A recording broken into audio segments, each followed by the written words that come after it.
고난 너머에 더 큰 고난이 기다린다 할지라도 오직 하나님만을 신뢰하십시오. 여러분의 영혼의 시력이 회복되기를 마음이 없는 예배, 시청자가 아니라 우리는 예배자가 되어야 됩니다. 샬롬, 7월이 시작되었습니다. 이번 7월 한 달도 하나님께 주시는 위로와 평강과 은혜가 여러분의 삶에 가득하기를 축복합니다. 오늘부터는 야고보서 말씀을 통해서 하나님의 은혜를 나누도록 하겠습니다. 함께 나눌 말씀은 야고보서 1장 1절부터입니다. 하나님과 주 예수 그리스도의 종인 야고보가 세계에 흩어져 사는 12지파에게 문안을 드립니다. 나의 형제자매 여러분, 여러 가지 시험에 빠질 때에 그것을 더할 나위 없는 기쁨으로 생각하십시오. 여러분은 믿음의 시련이 인내를 낳는다는 것을 알고 있습니다. 여러분은 인내력을 충분히 발휘하여 조금도 부족함이 없이 완전하고 성숙한 사람이 되십시오.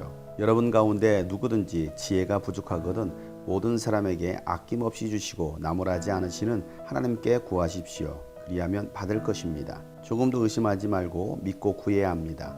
의심하는 사람은 마치 바람에 밀려서 출렁이는 바다 물결과 같습니다. 그런 사람은 주님께로부터 아무것도 받을 생각을 하지 마십시오. 그는 두 마음을 품은 사람이요 그의 모든 행동에는 안정이 없습니다. 비천한 신도는 자기가 높아지게 된 것을 자랑하십시오. 부자는 자기가 낮아지게 된 것을 자랑하십시오. 부자는 풀의 꽃과 같이 사라질 것이기 때문입니다. 해가 떠서 뜨거운 열을 뿜으면 풀은 마르고 꽃은 떨어져서 그 아름다운 모습은 사라집니다. 이와 같이 부자도 자기 일에 골몰하는 동안에 시들어 버립니다. 아멘. 야고보서의 저자는 야고보입니다. 야고보는 예수님의 동생입니다. 예수님의 동생이었던 야고보는 자신을 예수 그리스도의 종이라고 고백하고 있습니다. 육신의 형제로 예수님과 관계를 가졌을 때는 예수님을 제대로 알지 못하고 믿지 못했지만 야고보가 부활하신 예수를 만나고는 예수 그리스도의 종으로 복음을 전하는 자가 됩니다. 이런 야고보가 세계에 흩어져 있는 12지파에게 편지를 써서 보내는 것이 오늘 야고보서인 것입니다. 야고보는 제일 먼저 시험에 관한 얘기를 하고 있습니다. 우리가 신앙생활을 하면서 많은 시험을 당할 수가 있습니다. 예수님도 예수를 믿고 따라오는 자들에게는 반드시 시험과 환난이 있을 것이라고 말씀하셨습니다. 이러한 시험과 환난을 당할 때에 우리가 두려워하거나 믿음을 저버리는 것이 아니라 시험에 빠질 때 더할 나위 없는 기쁨으로 여기라는 것입니다. 시험이 어떻게 기쁨이 됩니까?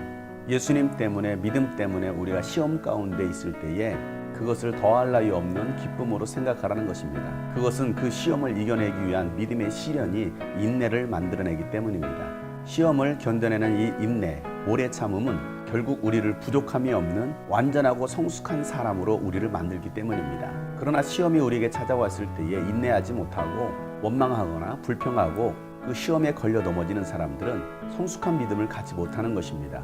예수님은 죽기까지 십자가에서 오래 참으셨습니다. 인내하셨습니다. 신앙은 끝까지 인내하는 것입니다. 인내할 때에 우리가 완전해질 수 있고 성숙한 사람이 될 수 있는 것입니다. 오늘도 시험 가운데 있는 여러분 계십니까? 내가 성숙해질 수 있는 기회가 왔다는 것을 여러분 생각하시고 기뻐하시길 바랍니다. 내가 주님 앞에 완전하게 나아갈 수 있음을 기뻐하시길 바랍니다. 야고보는 두 번째로 지혜가 부족한 자는 꾸짖지 아니하시고 후히 주시는 하나님께 구하라고 말하고 있습니다. 그러면 받을 것이라는 것입니다. 우리가 의심만 하지 않는다면 하나님은 우리에게 지혜를 후히 주십니다. 우리가 하나님께 기도한다고 하나님께 소리를 나무라지 않습니다. 하나님은 우리에게 아낌없이 모든 것을 주시는 분이십니다. 아들까지 주신 하나님께서 우리에게 무엇을 주시지 않으시겠습니까? 우리가 의심하지 않고 믿기만 한다면 하나님은 반드시 여러분에게 모든 것을 주십니다. 의심하면서 하는 그 기도는 받을 생각도 하지 말라고 말씀합니다. 그래서 기도는 의심하지 않고 믿음으로 하는 것입니다. 반드시 하나님께서 이루어 주실 것을 믿고 구하는 것입니다.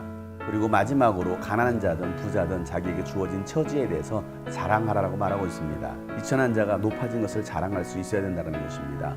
하나님께서 그렇게 우리를 높여주시기 때문입니다. 또한 부자가 가난해졌어도 자랑하라는 것입니다. 부자도 풀의 꽃과 같이 사라질 것이기 때문입니다.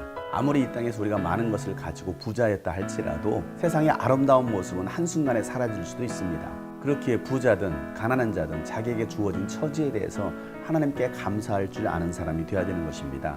감사를 잃어버리면 자기가 쌓아뒀던 모든 재물마저도 다 사라지기 때문입니다. 돈 버는 일에만 골몰하는 자가 아니라 모든 만물의 주인이신 하나님을 깊이 생각하고 그 하나님께 감사할 줄 아는 여러분 되시길 바랍니다.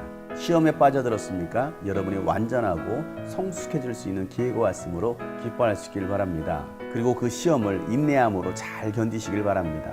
지혜가 부족하거든 후히 주신 하나님께 구하시길 바랍니다. 반드시 얻게 될 것입니다. 그리고 지금 주어진 처지에 대해서도 감사하고 자랑할 줄 아는 여러분 되시기를 주 이름으로 축복합니다. 샬롬.